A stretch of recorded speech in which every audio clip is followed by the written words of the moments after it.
Dear students, in this video I am going to discuss the impact of COVID-19 on the Indian economy using the aggregate demand and aggregate supply model. Some people consider the disruption caused by the COVID-19 to have impacted aggregate demand, whereas some others consider it is a disruption to the aggregate supply. Now, as I have said many a times, that taste of the pudding lies in eating. How do we make sense of whether the problem is from the supply side or from the demand side? Let me share with you a small framework where we are plotting GDP and the prices, the GDP on the x-axis and price level on the y-axis. This is prices, this is GDP. I am going to share with you the possible combination of GDP and price level that can coexist in an economy, and then we will see how the data fits into the theoretical possibilities. Let us start with the first possibility, where an economy which is growing as well as price level is growing. That means a economy typically classified by higher growth and higher inflation. So if I am in quadrant 1, this is growth with inflation. Growth with inflation. Whereas if I am on this in quadrant 2, what I get, I am finding that GDP is increasing but price levels are going down. In other words, we are having high growth, high growth coupled with low inflation. This was the state of many countries before the great financial crisis of 2008. Major economies of the world were growing at a good pace, and inflation was very moderate. Say 2004 to 8, if we take India, the growth was above 9%, but inflation was within 5 to 6%. So this phase is called great moderation. Great moderation. The other possibility what we can have is in this third quadrant, where GDP is falling and price level is falling, and as you can recall, this is typically the situation of a recession, and a severe recession is nothing but a depression, where I am finding output is falling, prices are low. That means there is deflation coupled with falling output. And in quadrant 4, what I get is GDP is falling and price level is increasing. Okay, so this is typically a case where we can say it is a situation of stagflation. Stagnation coupled with inflation, because output is GDP is falling and prices are rising. Typically this comes from a supply shock. Okay, like when oil prices goes up, or there is some productivity disturbance. When the productivity in the economy goes down for some reason or the other, you find that GDP is declining and prices are rising. Now, how do we know that? And if you recall, in the aggregate demand, aggregate supply framework, The way we analyzed, this was my aggregate supply curve, short-run aggregate supply curve. This was the aggregate demand curve. This is GDP, and this was price level. So we know that if there is a fall in aggregate demand, what I would get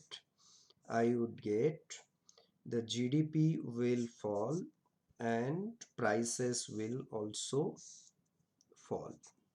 But if it is a disruption in supply, for some reason cost of production goes up, or at each price level now production is less,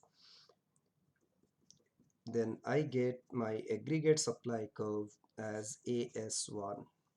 Now if I am at AS1 and AD is at AD at the previous position, then I get a situation like this, where initially it was Y1, it has become Y2, now it is at Y3. When economy was in equilibrium at Y1, price level was P1. For corresponding to Y2, price level is P2, and corresponding to Y3, price level is P3. So if it is a supply shock, we are finding price level is increasing too fast and GDP is also falling. But if it is a AS shock, but if it is a AD shock, what we find, price level is falling as well as GDP is also falling. This is typically of a AD shock.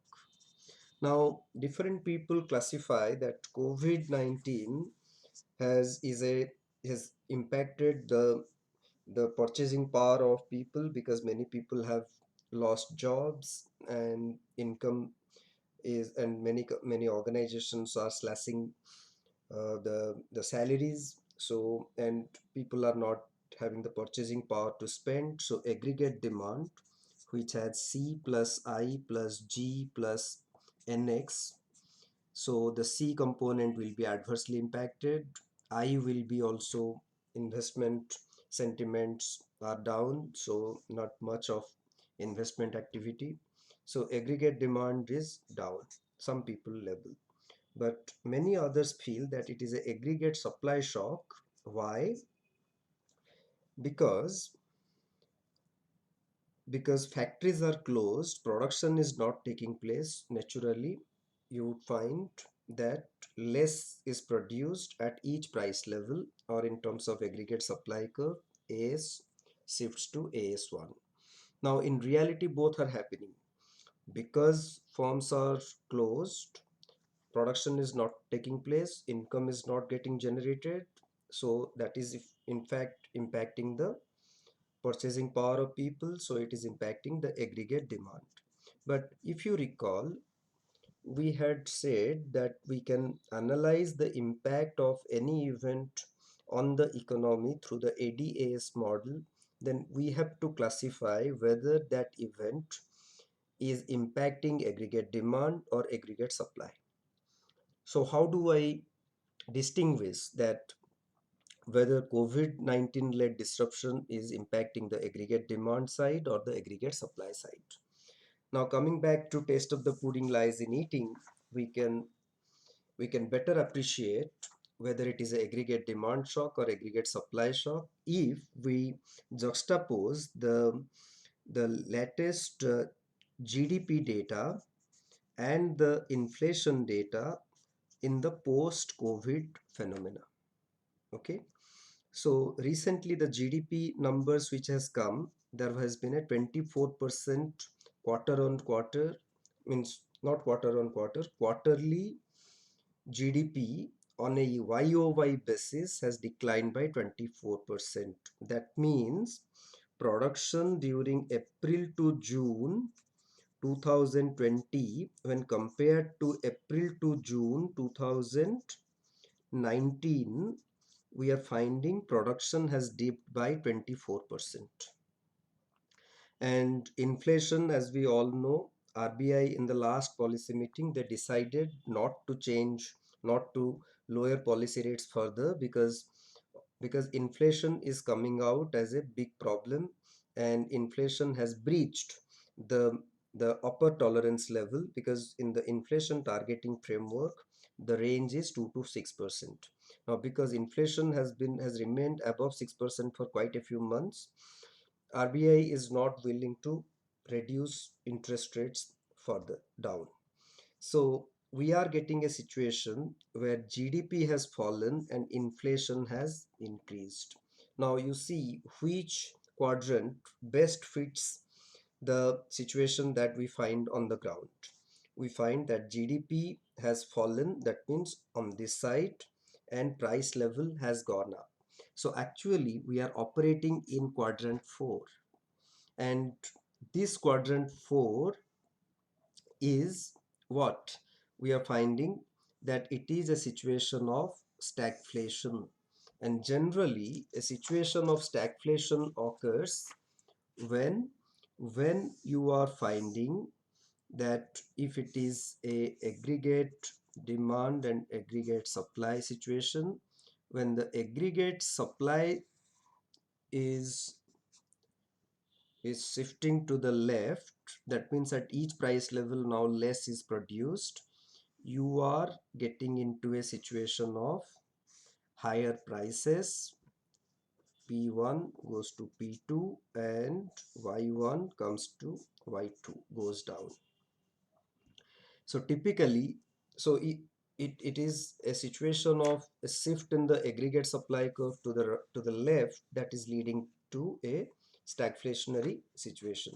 So if I have to classify whether COVID-19 is leading to has created disruption on the supply side or the demand side, the data says that it is a supply side phenomena primarily.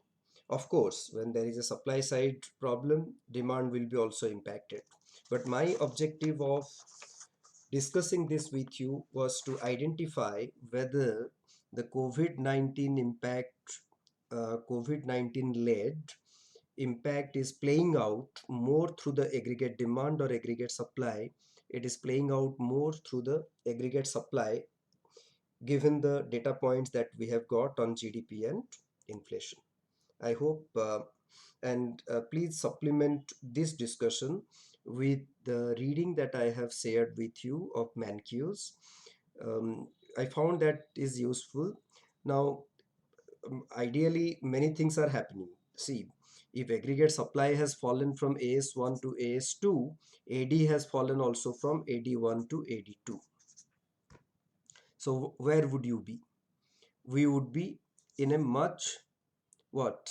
We would be in a situation where GDP would have fallen much higher and price level depends on the slope. Now, given the way I have constructed these diagrams, price level is remaining more or less same. That means the situation is perhaps somewhere here. So output has fallen and price level is also increased. Okay, it is AD3, and so you are getting Y3 and say maybe P3. Now, having discussed that it is aggregate supply which is primarily causing the disturbance, now what is the way out?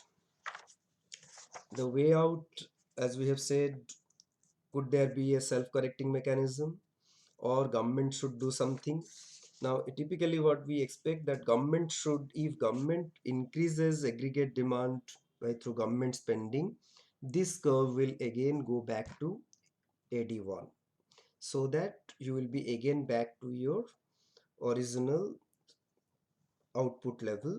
But the problem is, to shift aggregate demand when G is to increase, government does not have the necessary firepower to spend its way through to revive the economy. Why? Because as we all know, the fiscal deficit is a big challenge, and government doesn't want to take risk with the sovereign rating agencies, lest they get a rating downgrade. So in this situation, uh, I mean, it's a very precarious situation. You are caught between the devil and the deep sea. You need to increase government spending to restore the economy to its previous level, or you try to please the rating agencies and be caught with a situation like Y2 or Y3, which causes a lot of pain and misery to the population at large. My own view is, in this kind of a situation, because all countries are going through this phase, I think fiscal deficit is not going to be the soul and whole judging a, of judging how a country's macroeconomy is being managed.